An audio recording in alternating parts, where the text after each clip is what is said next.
How the fuck's it going, everyone? Back today with another video. So, today I thought I would come back with one that I've had on the back burner for quite some time. Part 1 of this video was done back when I first started the channel, pretty much, probably in the opening few months of recording these things. And I have been kind of thinking about compiling a second one. This is going to be my part 2 of the 10 modern albums that I think are 10 out of 10s series, I guess, at this point. Lots to get through here, so I'm not going to ramble too much. All that I am going to say, just a slight bit of housekeeping, is these are very personal to me, like personal taste, etc. So of course drop your comments below with your picks, what you think are 10 out of 10s. And also these are all going to be albums from the year 2000 onwards. Granted, I'm aware now in 2025, 2000 is not so modern anymore. However, they're the criteria I used for the last one, so I'm going to stick to that formula. So without further ado, what's going on in the background first of all? So I referenced this one in my last vid, or the one before. I picked this one up in HMV as well, along with Darkside. This is Necrophobic with Satanic Blasphemies. So this is a compilation CD of their second demo, third demo and debut EP, along with a couple of rehearsals. These were recorded between 1990 and 1993, if I've gotten that correct. Yeah, can't remember if I just said, but this came out in 2009 originally as a compilation. But this is really, really good. Like Swedish death metal mixed with a blackened edge. Especially on these demos, I feel like the sort of lead guitar comes through as very blackened. It's kind of tremolo-y and quite tricky, actually, and quite technical, which I think is really cool. But it's just got that evil sound, but with some clarity, where you're hearing all of the meat of the tracks. This is absolutely exceptional. Johnny Mac kind of reminded me to pick this one up through showing the vinyl version on our last stream. I would quite like to pick up the vinyl of this, but I thought, decent price. I do like to show CDs in the background of these things, so there you have it. Satanic Blasphemies. Enjoy that in the background by the mighty Necrophobic. So, this is in no particular order. These are just records from the year 2000 onwards that I think are 10 out of 10. So, first up, from 2007, I've gone with this one, starting things off strong, as I mean to go on. This is Goatmoon out of Finland with their 2007 full-length album. I believe this was their second album, sorry, entitled Finnish Steel Storm. So this one, it is very, like, prideful, triumphant black metal, basically. Nothing too, like, I don't know, whimsical going on. There's not a load of, like, extras thrown into this. It is that black metal style. Sounds like it was recorded in a garage. But I find the songwriting on this to be so compelling and so memorable. The folkish elements, particularly when things slow down a little bit and turn into more of a gallop, sort of mid-paced tempo, really do stand out for me. They sound absolutely exceptional. It's like chest plate pounding, and yeah, just makes you want to ride into goddamn battle, man. Fantastic cover art as well, with Black Goat on the front, blowing fire as you do in the snowy woodlands. Yeah, just a brilliant, brilliant black metal album. My favourite of Goatmoon's catalogue, however, hasn't put a foot wrong, musically at least, so far. Absolutely fantastic. Goatmoon, Finnish Steel Storm to start things off. Next up, from 2017, I've gone with the 7th full-length album from Ukraine's Nocturnal, Mortum. I tried so hard not to say the Ukraine, which I've got a terrible habit of doing. But yeah, this is, unlike their kind of earlier work, which was way more kind of in a raw black metal style, this is really folkish, almost pagan black metal. And this is like an absolute epic. There are like flutes and it's not even panpipes, but like woodwind instruments that I couldn't even identify just by hearing. Same with some of the like string instruments. I can't tell what a lot of them are, but they just sound so cool. It's got like the sound of nature going on around it. It's almost got a bit of a Middle Eastern sort of feel at times as well, with some of those unusual instruments. But the songwriting is absolutely stunning, and that goes for this entire thing. I'm pretty sure this is over the hour mark, but it never feels that way. You can slap this on, and it just really isn't as challenging as the runtime suggests. This is a majestic record, and I can't say enough good things about it. I find myself spinning this one so often. It is one of those double LPs in my collection that I find myself reaching for way more often than most of my other ones. This is a stunning, stunning record. Absolutely hair-raising. That's Verity by Nocturnal Mortum. I don't even think I said the name of the goddamn record there, but there you have it. God damn it. Making an ass of myself already, as is customary over here. That was Nocturnal Mortum with Verity. Next up, from 2019, I've gone with the third full-length album from Minenwerfer out of the USA, entitled Alpenpass. So I have shown this one in another list. I cannot remember which one. It might have been like favourite modern black metal albums or something like that. However, this is just... I could not leave this off. This is black metal inherently, and if I was to categorise this band in general, I would call them just straightforward black metal. However, this one has way more atmosphere than their other releases. It's just as pummeling, arguably, but the tracks are way longer. We've got some stunning solos on here that really do make you feel like you're in a war-torn country, kind of out in the wilderness, in the rural valleys and mountains, just trying not to get picked off by gunfire. This is World War I themed black metal, and yeah, the screeches are intense as hell, the riffs are marauding and vicious sounding, and as I say, the solos for me, which granted aren't like a celebrated thing in black metal, I wouldn't argue, like most people prefer the like bare bones meat and potatoes style where it is just like structured as opposed to using solos to plug kind of gaps in tracks and using them as bridges, but they are just so outstanding and so kind of, they just create an aura of unease, which I think is sensational. This will bludgeon you until you are dead and then finish you off with a goddamn bayonet. That is Minenwerfer with Alpenpass. Perfect pronunciation, I'm sure. Yeah, just a perfect record, man.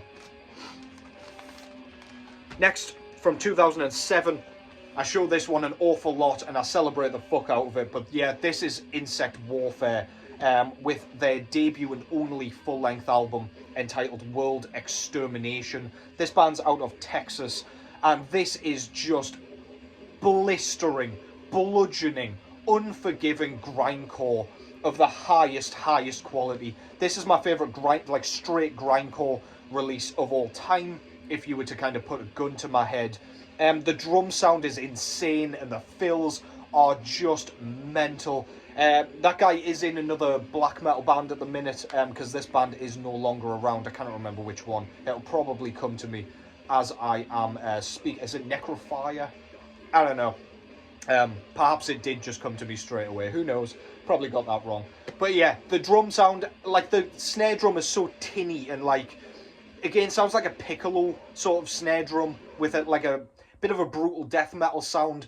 And because the drums are like in that punky, thrashy sort of style, they really do just pound at your head until your nose starts bleeding and your ears fall off. The vocals are like gurgly, like really weird, wheezy sort of things, and the riffs are fantastic. So they'll blast you with kind of blast beats and like really, really unrelenting kind of rhythm picking, but then you'll get like a tempo shift and you've just got sheer brutality, which you can just imagine transferring over to that live setting beautifully. This is a short affair. I think it's just over 20 minutes.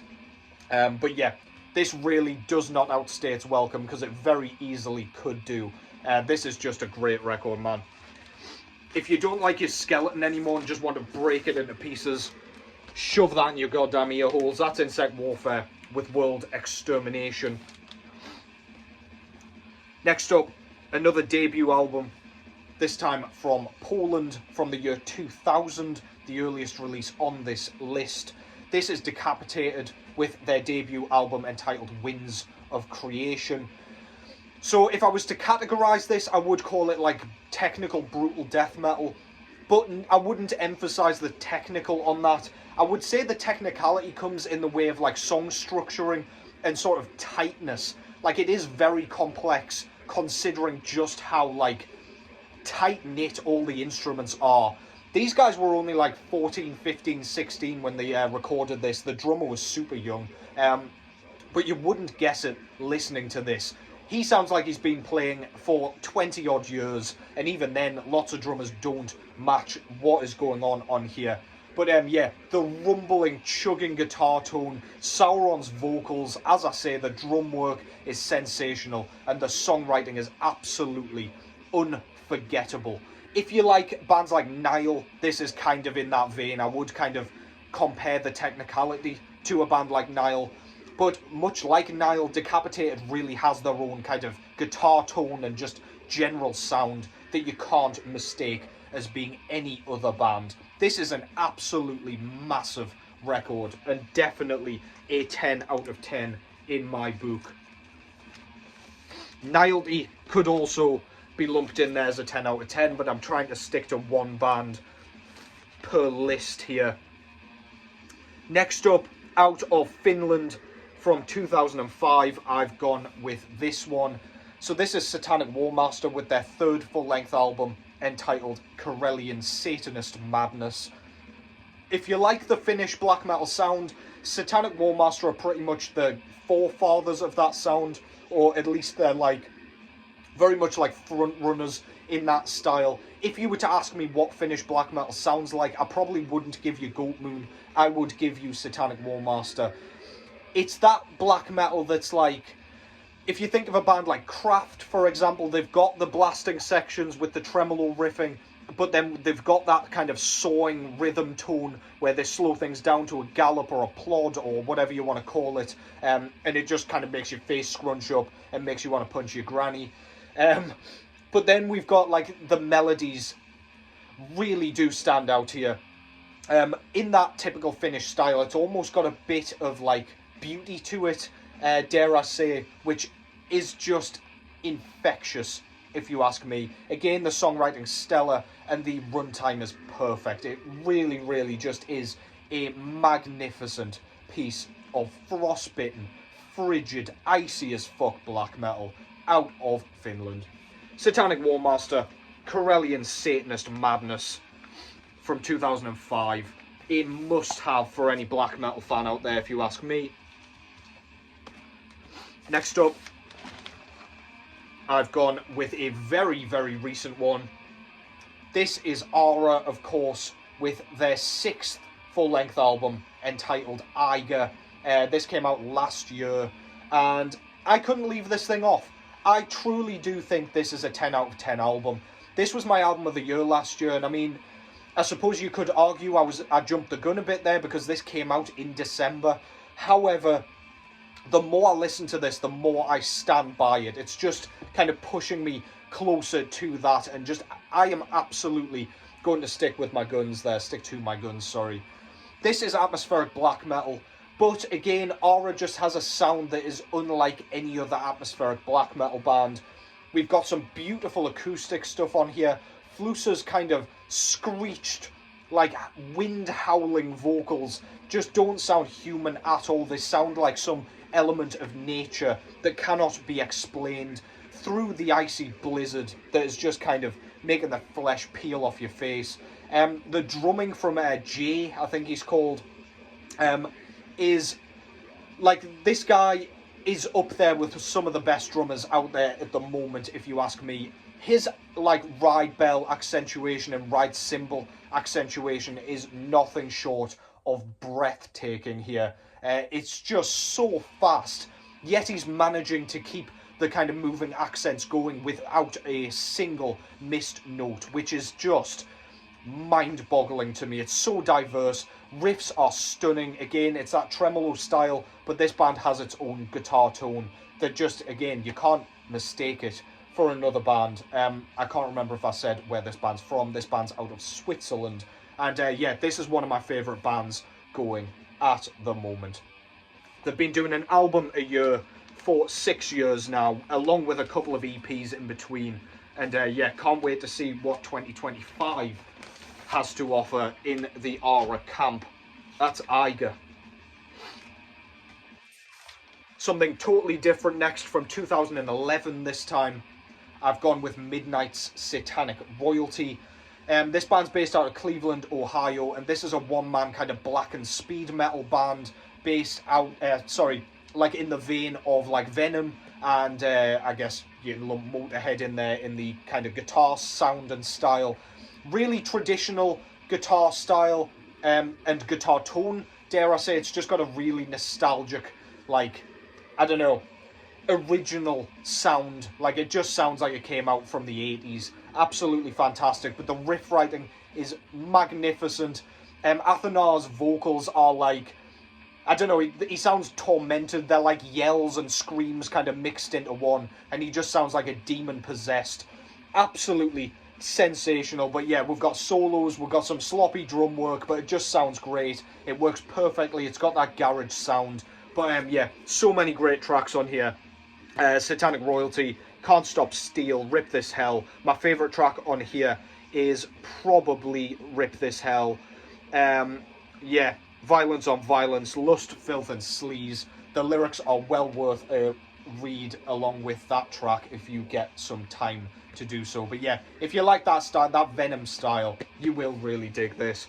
Lots of bands have kind of come after that sound exactly the same, or, you know, much the same, but few have the charm that Midnight does. That's Satanic Royalty from 2011. Gotta catch my goddamn breath here and take a swig of water. I feel like I'm blasting through this. Next up, the penultimate release that I'm going to be showing here from 2023 is this one. This is Kommodus with their second full-length album entitled Wreath of Bleeding Snowfall. This band's based out of Australia, and this is a one-man kind of raw black metal band, but it's not raw in a sort of Parveshen sort of style, or Black Salice, all those bands, Candelabrum. It is more in the style, as in it's quite bare bones, but there are lots of different elements going in here. Like, he uses so many like influences that you can like really pick out. Like, there's bits of hardcore, there's bits of like grunge even in some of the riffing, bits of like heavy metal here and there, and it is very punky. The drum sound is massive. It's right at the front of the mix. Sounds like it was recorded in a garage with zero extra equipment. The vocals are fantastic. He's got a bit of a howl, but not like a over-the-top theatrical howl. It is kind of mixed with a bit of a scream, which sound absolutely fantastic. But the riff writing is where it's at on here. It's like fist-pounding stuff. It just crawls out the woodwork so like abruptly, and it sounds so cool. Quite a like crackly sort of grainy production makes this one just even more charming and impactful. Just a great release, absolutely fantastic. Loved their debut, but this one's a bit more concise, I would say, but without losing any of its like songwriting edge and without losing any of those stellar riffs that made that debut self-titled so wonderful. Kommodus, Wreath of Bleeding Snowfall from Australia. And finally, that only leaves one out of Norway.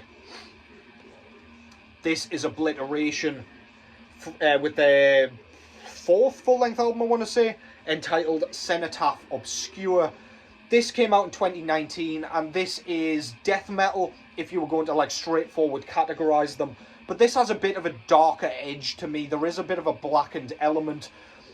Drums are so like bare bones sounding in like the actual audibility. However, the playing is so complex and quite unusual. There is a lot of like double kick work, as in like, well, I don't know, like double bass kick work, I guess, but not like in the double bass fashion. Like, I'm not meaning like sixteenths. I'm not getting this across very well. I mean doubles, that's what I'm trying to say. But yeah, the vocals are fantastic. They're like, he sounds like he's at the bottom of a well, kind of yelling, but then every now and then something will, like, bite him, and he releases these, like, absolutely blood-curdling howls, which just... This sounds so absurd. He sounds out of his goddamn mind. There is an element of lunacy going on here. We've got some really interesting, like, heavy metal style, like, mid-paced riffs that kind of burst out of nowhere. It's just, I don't know, it's so much fun. You just never know what it's going to do next. One moment you're kind of being blasted and peppered with double kick work. That time I do mean 16ths. And then the next you're kind of plodding along with some sort of wacky riff that just didn't sound like it was going to occur, but it just fits so perfectly. I am using the word perfect a lot here, but I am talking about 10 out of 10s in my book. This is wonderful, and my god, we've been waiting a long-ass time for a new Obliteration release. We did get Aberration with Demonolatry last year, which has one member out of this band. But yeah, I am absolutely salivating and on the edge of my seat for the next Obliteration release. But yeah, this is absolutely bloody brilliant. That's Obliteration with Cenotaph, Obscure, and that concludes that. Hope you enjoyed that. As I say, drop some of your picks down below. Yeah, I can probably do several of these now that I've kind of initiated it as a series. So buckle in, I will kind of start formulating a few more lists so I can make this a bit more of a frequent thing. If I can formulate sentences, that would be grand. But yeah, hope you have enjoyed your weekend anyway. Take care as always, and I will catch you in the next one.